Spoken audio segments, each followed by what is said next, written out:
Hello, YouTube and Game of Thrones fans. This past weekend marked the return of Season 6 of Game of Thrones, and there have obviously been new developments in the show worth discussing to say the least.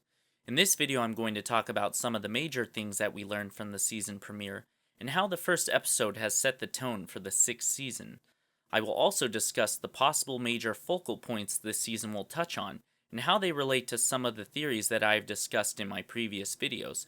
If you haven't watched them yet, I would recommend heading to my channel and taking a look. If you have, then this video will serve as a solid follow-up to those theories. Now, if you haven't seen the Season 6 premiere, then I highly recommend leaving now, as this video will contain spoilers from the premiere. Furthermore, if you would rather not hear speculation about this season's plot, then I would also recommend leaving. Otherwise, stay tuned and let's recap the premiere and talk about where Season 6 is likely going. So first, I'm going to begin with Jon Snow, as he seems to be the character that most people are concerned about at the moment.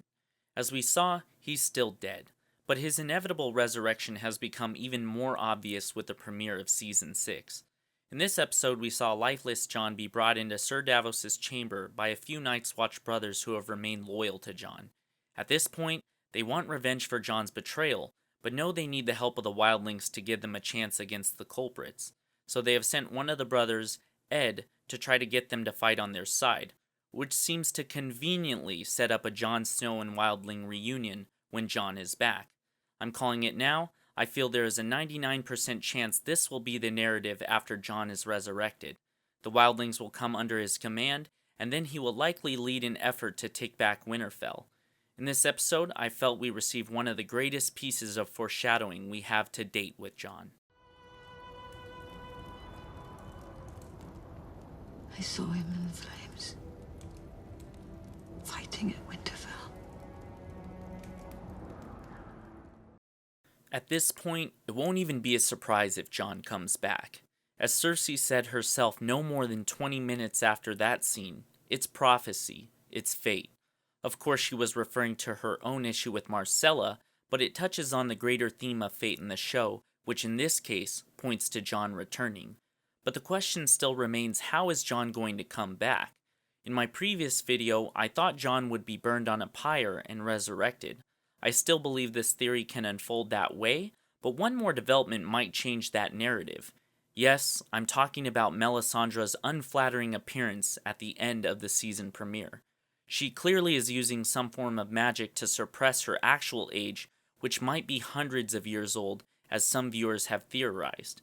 In my mind, this development may signal one of two possibilities. The first possibility is closely related to my initial theory.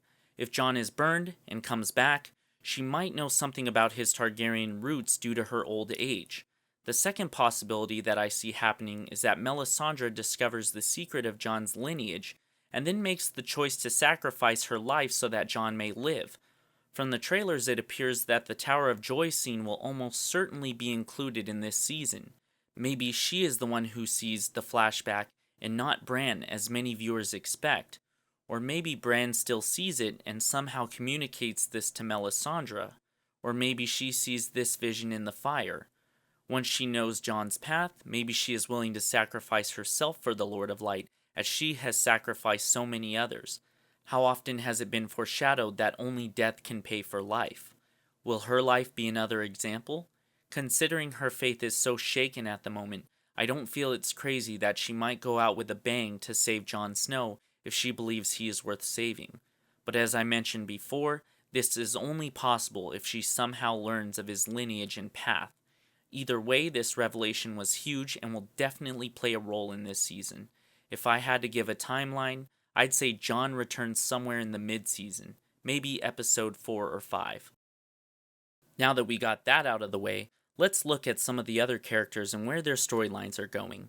Myrcella was brought back to Cersei in her Shroud of Gold, as prophesized, which has set the stage for Cersei's wrath this season. We know she's still pissed at the High Sparrow, and the trailers have shown that it will likely be her focus for at least the first half of the season. After that, I expect her to have a full-blown confrontation with the Sand Snakes for killing Myrcella, but that won't likely happen until the end of the season, or even in the next season. For her, this season will be about vengeance. As for the Martells, we saw Ilaria Sand kill the last remaining Martell, which leaves that plotline with many questions.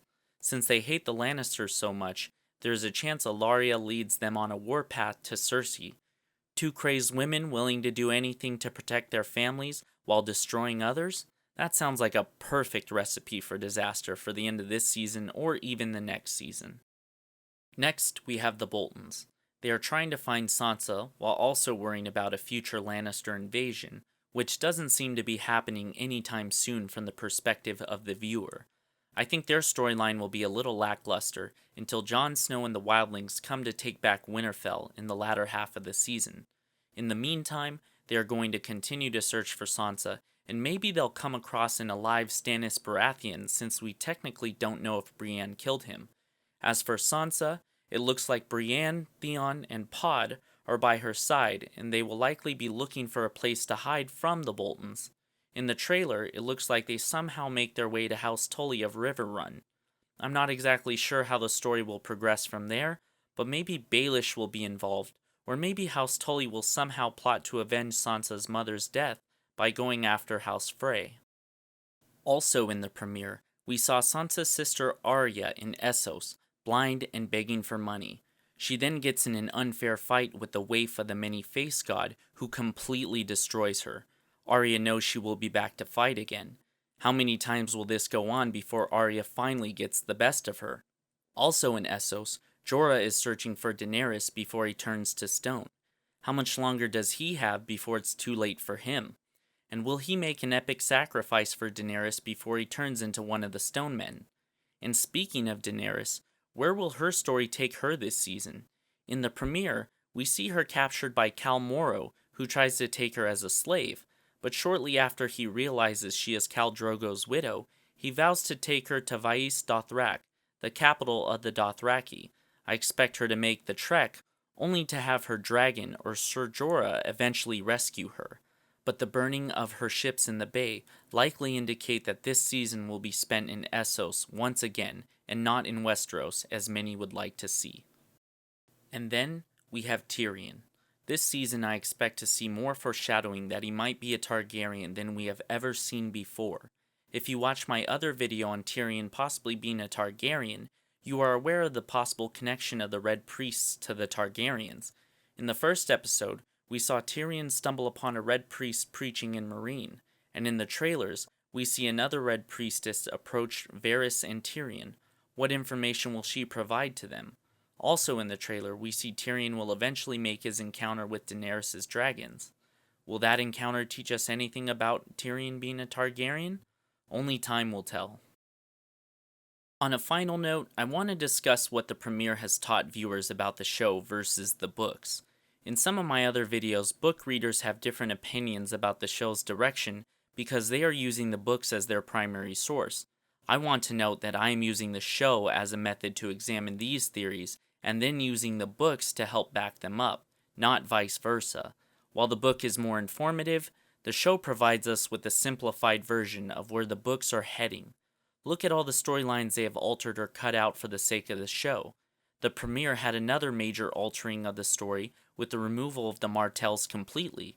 Clearly, they are only keeping what they feel is necessary to the end of the story, which brings me to my point regarding the Tyrion Targaryen theory.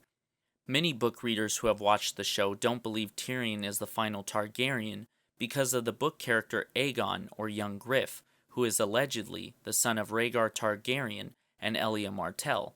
While the possibility remains that he might be introduced in the show, a lot of signs point to his storyline being cut altogether. For the book readers, this might mean that Young Griff was indeed an imposter. Honestly, when has his story been foreshadowed in the show? Never. They missed their opportunity early on in the House of the Undying, and nothing has been spoken of a possible Aegon since. I think the creators know it's a little too late to incorporate his story, and if he was going to make an appearance, it would have at least been foreshadowed in the premiere. So unfortunately, this might be another example of a strong deviation of the show from the books. Thank you for watching this video, and make sure to like it and share it with your friends. Also, remember to hit the subscribe button if you are interested in more videos about Game of Thrones, as well as other related content. Take care.